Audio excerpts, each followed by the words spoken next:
turn to John chapter 14, please? John chapter 14.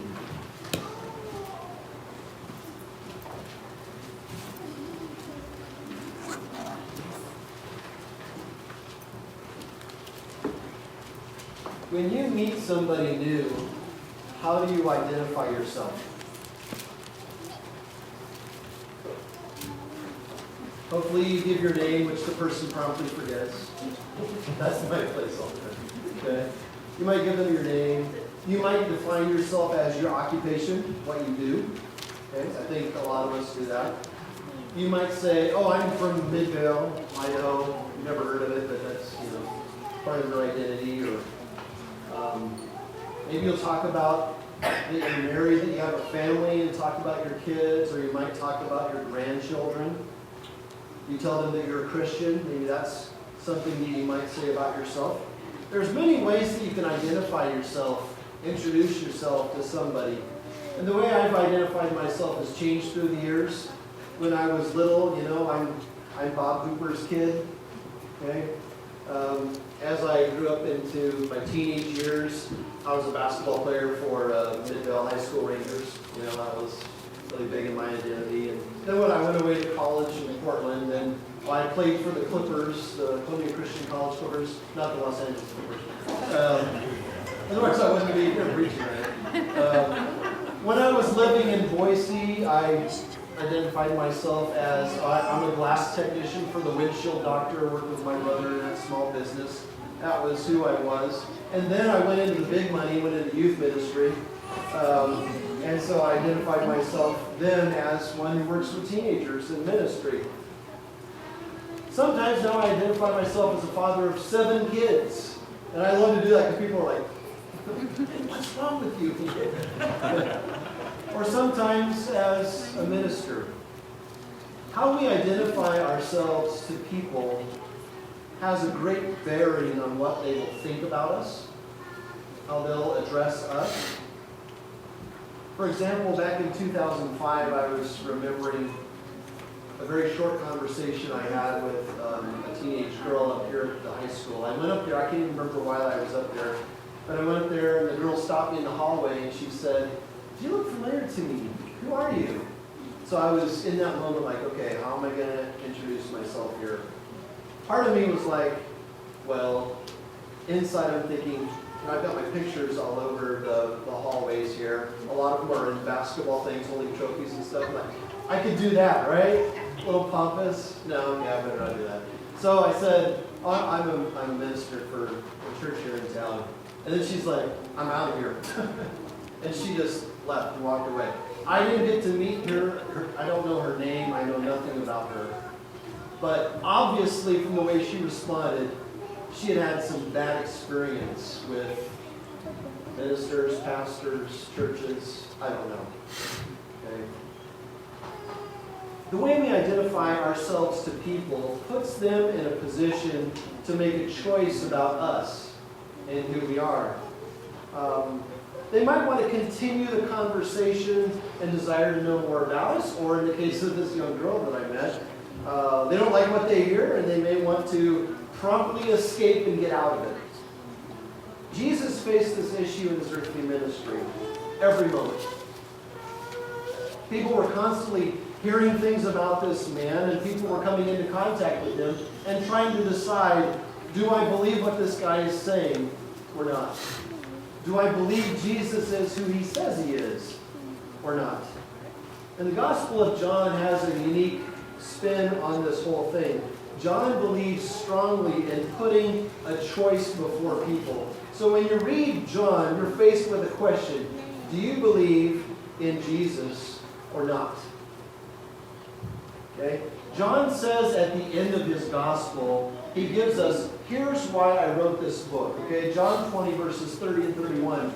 Now Jesus did many other signs in the presence of the disciples, which are not written in this book. But these are written so that you may believe that Jesus is the Christ, the Son of God, and that by believing you may have life in his name.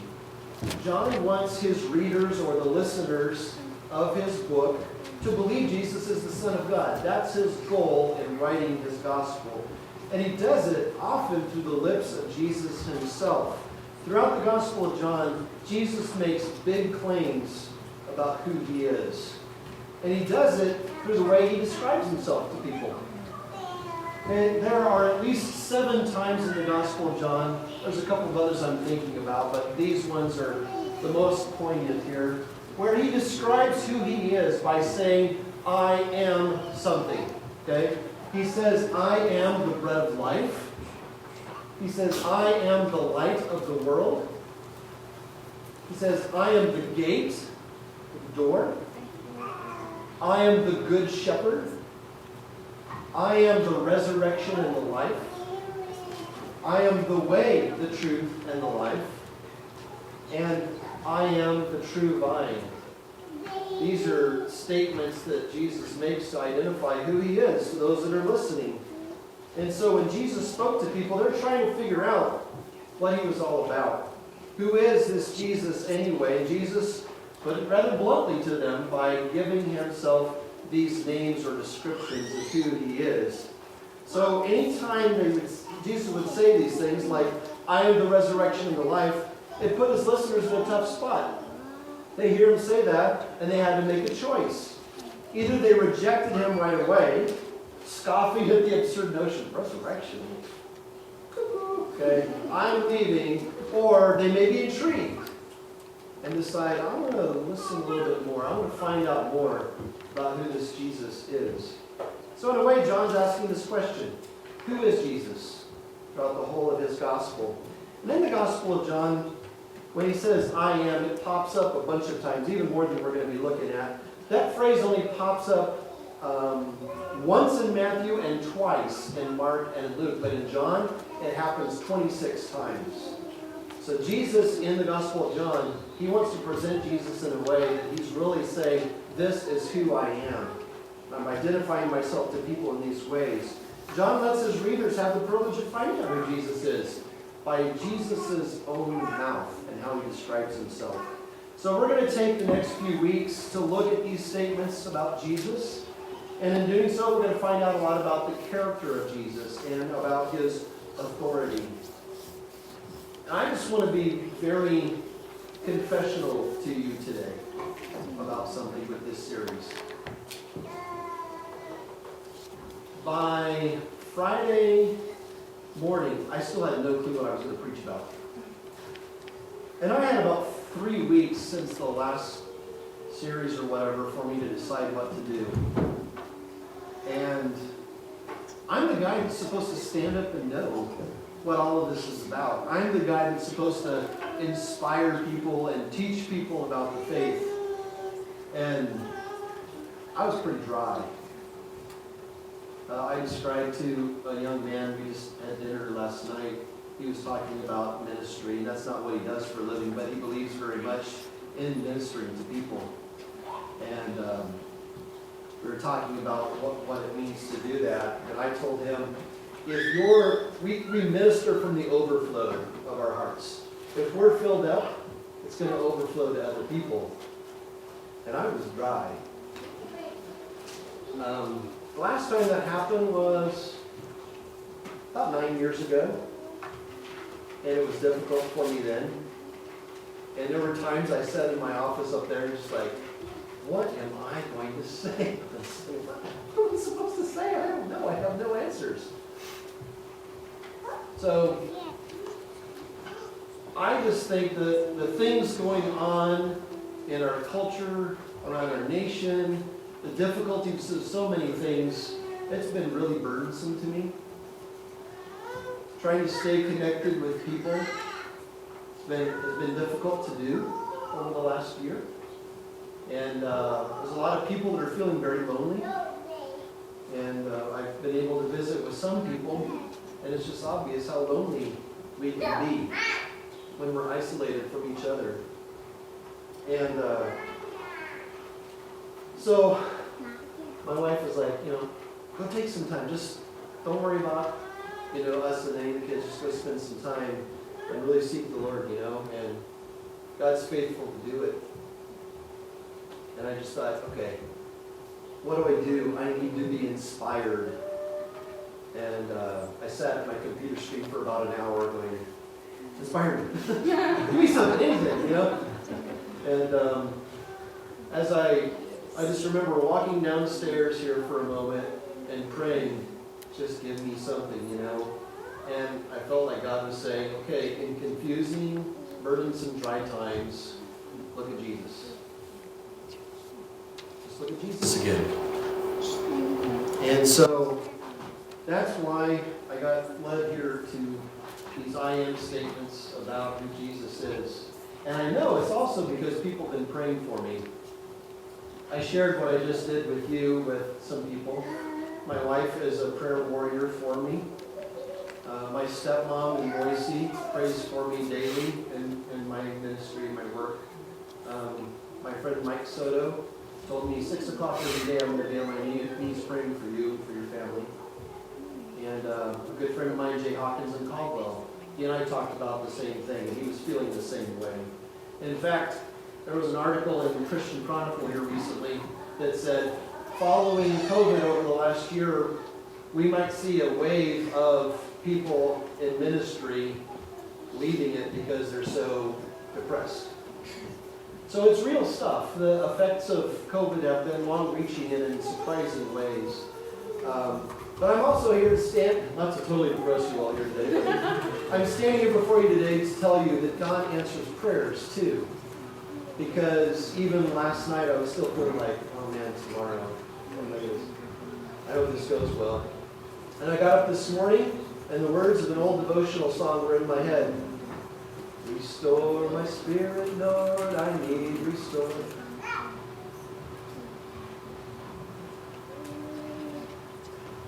So God is faithful. And He renewed me this morning. And so I'm bawling like a baby in front of you today because God restores and listens to our prayers before Him. So I want to look at Jesus here over the next few weeks. And hopefully we'll all be inspired as we remember again the simplicity of what it means to be a Christian. It's not about all the stuff around us. It's about Jesus. So today we look at this statement, I am the way, the truth, and the life. Look to John chapter 14, please. John 14, 1 through 7. Sarah, your brother Hojo would be proud of me now because he always cries when he preaches. John 14, 1. Let not your hearts be troubled. Believe in God. Believe also in me. In my Father's house are many rooms. If it were not so, would I have told you that I go to prepare a place for you? And if I go and prepare a place for you, I will come again and will take you to myself, that where I am, you may be also. And you know the way to where I am going. Thomas said to him, Lord, we do not know where you are going. How can we know the way? Jesus said to him, I am the way, the truth, and the life. No one comes to the Father except through me. If you had known me, you would have known my Father also. From now on, you do know him and have seen him. Okay, previous to what I just read here, Jesus shares with his disciples that one of them is going to betray him. And that person was Judas Iscariot. And when Jesus said that, Judas quickly dismissed himself from the table and he carried out his evil deed of betraying Jesus. Well, Peter sensed that Jesus was going to leave them, and he quickly says, where are you going? And Jesus says, where I'm going, you can't follow me. But you will follow afterward. And Jesus wasn't talking about a place or a destination like we normally talk about going on a trip. Jesus was going to be betrayed, he was going to be ridiculed, he would be spat upon and tortured and killed on a cross. And Peter valiantly says, I'll lay down my life for you. If you're going to die, let's all go with you. We're ready to do that. Well, Jesus says, will you lay down your life for me? I tell you the truth, before morning, before the cock crows 3 times, you will betray me. As you can imagine, it's pretty disturbing stuff here for the disciples that had left everything and followed him and been with Jesus every week he met for 3 years. And in many ways, Peter was kind of the leader of the disciples. When something was to be said, Peter quickly opened his mouth to say and to speak for the rest of the group. Now, Peter speaks up for all the disciples here, and Jesus plainly tells them, you're going to turn and you're going to run when it gets tough. So if brave, courageous Peter is going to deny Jesus, what about the rest of the disciples? They must have been thinking, could they possibly stay faithful if Peter wasn't going to? And to put it lightly, after this whole conversation here, the disciples were extremely discouraged. And so Jesus knows this, and before he leaves them, he takes the time to encourage them. He says, don't let your hearts be troubled. Don't be burdened. Believe in God, believe in me. Pain and suffering and anguish are coming, but beyond that, you will have a home with me and with the Father. I am going to prepare a place for you. I will make sure that it's all coming to pass. Jesus says here, I am the way, the truth, and the life. No one comes to the Father except through me. How can Jesus say he's going to die, yet go on to say he's the way, the truth, and the life? That doesn't make sense. Thomas says what all the disciples are wondering, Lord, we don't know where you're going. How can we know the way? And Thomas uttered what all the disciples were thinking, and he also speaks for the majority of the world today. See, we live in an age beyond modernism. Modernism said we can know the truth about things. Okay? We can scientifically measure things. We can figure out things out of our own intellect and come up with the solution to many problems. Some have labeled our age today postmodern, literally after modernity. We have learned that we can't figure out everything scientifically. And our advances in industry don't always make things better, and sometimes it makes things worse by the things we advance with. We can't figure out all the problems with our own intellect. And postmodernism is notoriously difficult to define, but there's several tendencies that we can see here. One of them is the saying, there is no absolute truth. You can't bank on something really being true. Experience is supreme over everything else. It's relative to us, okay? May be true for you, it's not for me. My experience says, no, it's not true for me. If it is for you, that's fine. Also, self-centered thinking is kind of a norm here in our age today. So when Thomas says, we don't know where you're going, how can we know the way? He speaks for an entire postmodern world that says, we think we know where we're going, but we're really wandering around without any direction.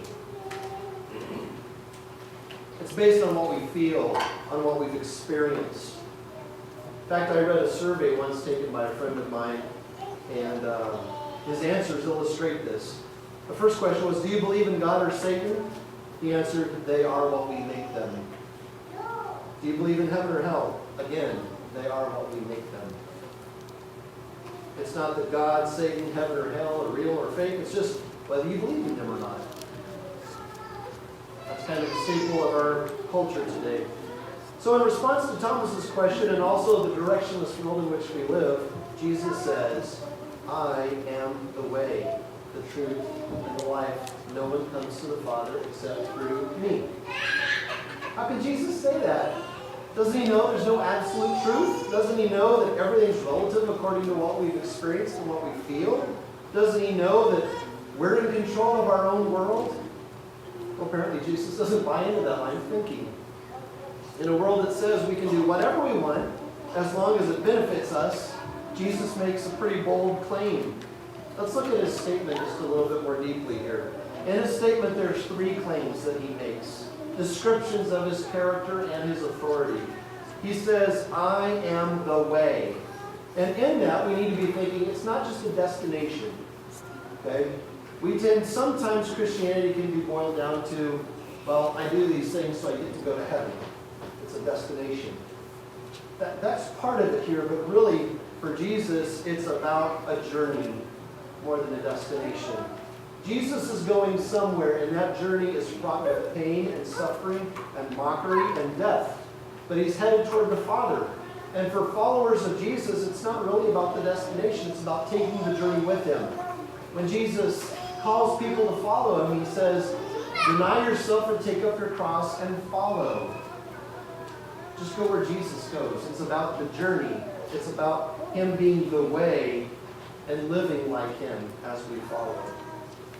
He also says, I am the truth. So in a world that says there's no absolute truth, Jesus says, I embody truth. I'm the manifestation of truth. I'm truth with flesh on. Okay? Truth can be boiled down, it can't be boiled down actually, to a set of principles or rules or standards. Truth is in the person of Jesus. You want to know what truth is? Look at him. The things that he taught, the things he did, the life he lived. You want to know what's true? Look at Jesus. And then his third claim, he says, I am the life. When a person follows Jesus and lives according to the truth, life is going to look different. It's going to be different. It's easy to see many people today living a destructive lifestyle. You can see from the fruit of the way they live. Common stuff, drinking, drugs, promiscuity, apathy, anger, chasing the almighty dollar. Their lifestyles can sometimes take them to the doorstep of death early on. But when a person follows Jesus, life is going to be meaningful, full of hope, and will have even more life in store after death. So only when one follows Jesus will they experience life as it's meant to be, as the way God created it to be. I am the way, the truth, and the life. This is kind of an absurd claim to make in our culture today. To say that one person or one set of principles is right and everything else is wrong, it's about the craziest thing a person could claim in our postmodern society. Our world is so full of distractions and full of idols. And we may think that idolatry really had its heyday back during Jesus' time in ancient cultures, but it's alive and well today. It has different names. For instance, I was thinking back in 2006, the Today Show televised a story about a Puerto Rican preacher by the name of Jose Luis Miranda. He had some pretty bold claims about himself, too. He said there's no such thing as the devil. He said there's no such thing as sin. He said prayer was a waste of time. He said he was Jesus in the flesh. Back in 1973, apparently, Jesus embodied this man. Just went into this Jose Miranda. Now, he doesn't look like the Jesus I know of in the Bible.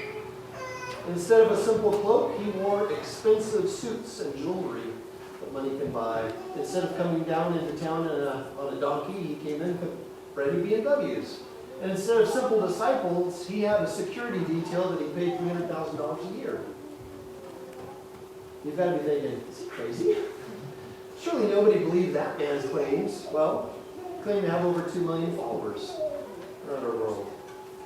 And they gave him money and cars and homes and even their entire businesses. And Miranda made no bones about who he was. He said, and I quote, "My purpose is to close down every church so that the true church can begin. You could say that I'm leading the greatest reformation that's ever happened." Well, Miranda died in 2013. Some of his believers, his followers, say, no, he's still alive. You don't know where he is. And that guy is dead and gone.